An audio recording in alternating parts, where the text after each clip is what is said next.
O Zot, Skotousa është qyteti i Pellazgëve, i përmendur nga Homeri në Iliad. Skotousa është qyteti i Afroditës, dhe nga e diun këtë, Skotos quhet Avërtita. Por ç'u kuptim ka kjo në greqisht, sepse Skotos do të thotë hije, asgjë tjetër. E pra, kjo shpjegohet vetëm me gjuhën shqipe.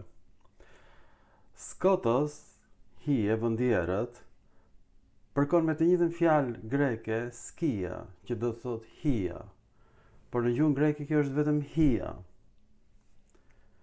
Në gjuhën shqipe, skëja nistore ka dhënë h. Gjuha shqipe dhe gjuha greke janë gjuhë motra, por gjuha greke nuk i ka mbajtur kuptimet e lashta pellazge, i ka mbajtur gjuha shqipe. Në qoftë se skia është vetëm hija në gjuhën greke, thjesht hija e trupit, në mendësinë e ilirëve pellazg, skia ose hija është origjina e fjalës bukuri. Hieshia është skia, skotousa. Ky kuptim është vetëm në gjuhën shqipe. Pra, Skotos, hije e errët në greqisht, emri i Afroditës nuk ka kuptim. Mirë po, ne kemi gjetur që fjala vetull përkon me emrin e Afroditës në Qipro. Vidalia. E regjistruar nga gjuha akadiane në vitet 2000 para erës sonë me fjalë shkronja sumere. Ata regjistrojnë variantin Vedilia dhe Edilia, po ashtu edhe Idilia, edhe emri Idalia.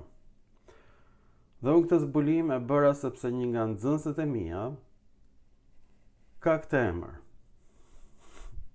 Aty nisi piknisja e origjinës Vidalia Vetulla, hieshia, bukuria. Këtë kuptim ka edhe në gjuhën semite emri Ishtar, Afrodita, quhet ndryshe fytyra e Zotit, pamja e Zotit, të më thënë e bukura e Zotit.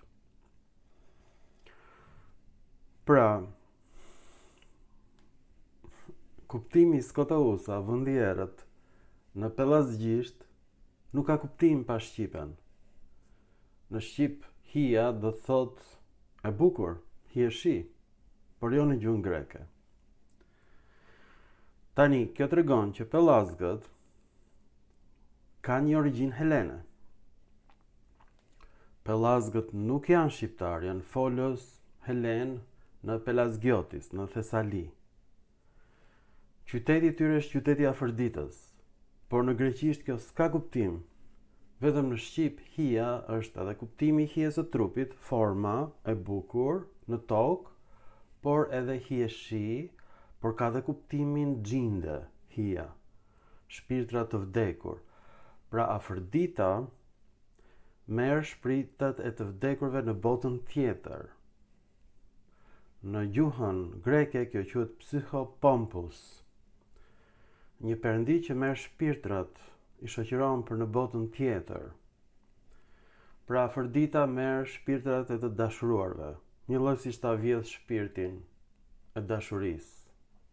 Me ndjenja të forta, Afrodita ta merr dhe shpirtin për në botën tjetër. Ta merr shpirtin për së gjalli. Pra kuptimi i hijes, e formës së bukur të trupit në tokë, si vizatim i trupit, nga rezet e diellit, si projektim, morin kuptimin vetëm në shqip si trupi i bukur, hieshi. Prandaj Afrodita quhet Skotos, hije. Në gjuhën greke është vetëm hije, pra nuk ka marrë kuptimin hije bukur, hieshi. Dhe ky variant skia në greqisht dhe hija në shqip është vetëm në këto dy gjuhë. Pra gjuha greke dhe gjuha shqipe janë gjuhë motra. Kanë lindur këtu, pra njëra tjetrës. Ndryshimet fonetike të shqipes rrjedhin nga ky variant pellazg, Skotos, hije bukur, qyteti i Afroditës. Ky është zbulimi më dramatik në jetën time, sepse tregon që pellazgët kanë folur helenisht. Është gjuha e ilirëve, për fat keq. Gjuha e ilirëve është një gjuhë helene. Kjo është kaq tronditse, kaq shqetësuese, sepse të gjitha pllakat të shkruara në ilirisht janë në greqisht edhe mbas pushtimit romak. Në fakt janë gjetur shumë pak pllaka në latinisht në territorin e Ilirisë. Janë gjetur në Daki, atje ku ishin stacionuar trupat romake për të mbrojtur kufirin. Janë gjetur në Dardani për të mbrojtur kufirin nga slavët dhe gjermanët. Në Iliri, në Dalmaci nuk ka shkrime romake, ka vetëm greke. Ilirët flisnin helenisht. Ky zbulim është i frikshëm. Ky zbulim tregon që gjuha greke dhe gjuha shqipe janë gjuhë motra. Ky zbulim mua nuk më pëlqen, por Skotausa, kryeqyteti i pellazgëve, është qyteti i Afërditës. Tani pse nuk u zbulua kjo më parë? Statujat e Afërditës, Apollos, Artemisës janë gjetur vetëm në Iliri. Ilirët mbetën pagan për shkak të izolimit të tyre të madh. Pra kristianizmi nuk ka ardhur në Iliri deri me mbërritjen e turqëve. Shqiptarët, albanët kanë qenë pagan. Dhe këtë tregon edhe Ana Komnena. I shpjegon si fiset të egra, fiset albane. Ato nuk kanë ardhur në Greqi në shekullin e 15, siç gënjejnë grekët. Ata janë përzënë nga Moreja e Greqisë dhe nga zona e Atikës për në Itali. Pra turqit nuk kanë përzënë Arbresh. Arbreshët këndojnë Moj e bukura More, dhe Moreja është në Peloponez, jo në Shqipëri. Ja them me sinqeritet të plot që Perandoria turke e ka mbrojtur kulturën shqiptare. E them këtë me dhimbje shumë të thellë. Madje popullsia shqiptare është shumë fishuar në sundimin e perandorisë turke, sepse shqiptarët u kthyen në fen islame dhe prandaj Turqia i mbrojti. Këtë bën shqiptari, adoptohet. Shqiptari përshtatet. Pra, gjuhën shqipe më herët e ka mbrojtur për fat keq Hellada, sepse mendonte se zotat ilire ishin zotat e saj. Pra Afrodita vjen nga Aprodites, zota e vetullave. Abros i thon vetullave në gjuhën maqedone, e cila ishte një variant i ilirishtes. Dhe këtë do ta mësojmë ne me fjalën dardha.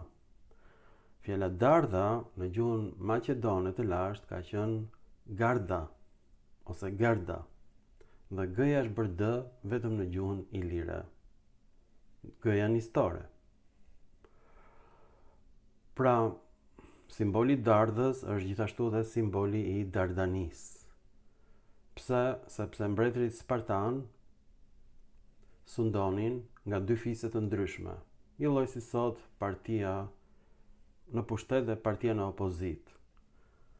Dy fiset të ndryshme zgjidhin mbretin, fisi më i madh, dhe fisi më i vogël, mbretin e dytë, dhe bashkë mbretëronin. Pra Sparta nuk kishte nevojë për demokraci, e cila është kaos. Edhe në Shqipëri mund të përqafohet ky sistem. Dhe kur mbretërit spartan dilnin në betejë, dilnin me degën e dardhës, që simbolizonte pushtetin mbretëror të dy fiseve. Prandaj dardha është kaq e rëndësishme për dardanët. Jo për shkak të frutave të saj, po dega e dardhës përfaqëson pushtetin mbretëror spartan, dorik. Pra, përfundimisht, nëse grekërve dardha e butë ju duket si ujë të trash, është problemi tyre, ata gjithmonë na kanë sharë. Por çfarë kanë bërë grekët? Duke folur vazhdimisht vetëm për ilirët, kanë mbajtur gjallë fjalët ilire. Duke thënë pellazgës, Skotausa, vend i errët, vend i poshtër, vend i keq, vëndizi, ata nuk e dinin që Skotos do thot hije e bukur, hije shi. Dhe kjo fjalë, pra, skia me kuptimin hije shi, hija Afroditës, ka mbetur vetëm në gjuhën shqipe. Pa dashje, shkrimtarët helen kanë mbrojtur gjuhën shqipe.